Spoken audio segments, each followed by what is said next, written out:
Well, from popular music to games, a radio station aimed purely at children will go national from tomorrow.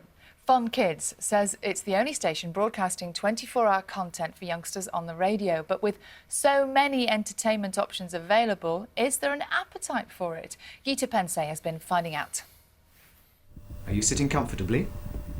Then I'll begin. Broadcasting for more than 3 decades, the BBC's Listen with Mother captivated generations of youngsters.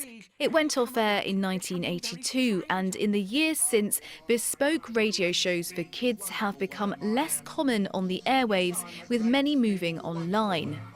Afternoon, it's Dan on Fun Kids. As well as transmitting via the internet, this small London radio station wants to put children's audio programmes back at the heart of the UK in as many ways as possible. East is joining Sean on The Breakfast Show on Friday. Fun Kids is a commercial station that transmits pre-recorded shows 24 hours a day in London. But from Monday, it will go nationwide.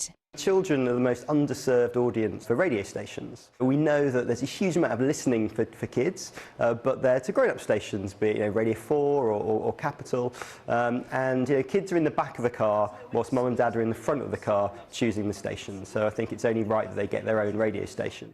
Fun Kids' target audience is between 6 and 12 years old, and they estimate that they reach around 250,000 children around the capital every week.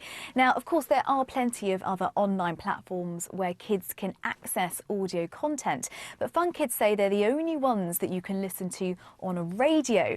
But the question is, will kids be interested? I've got a bunch of wicked tunes. I've got Life in the Armed Forces. Now, let's face it, not many children will be found soaking up the radio like this anymore. But 9-year-old Gilbert and his friends who live in South London are listening to Fun Kids for the first time.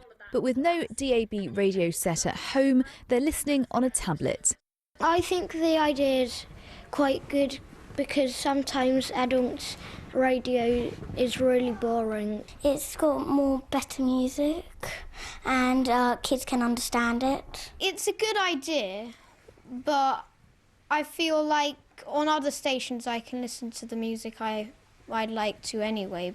Investing in a digital radio channel is costly. The company behind Fun Kids believe this is an underserved market. But with so many entertainment options available for kids, they'll have a lot to compete with.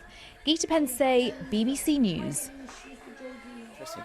New radio stations, new newspaper. We're going to be talking about the new newspaper shortly.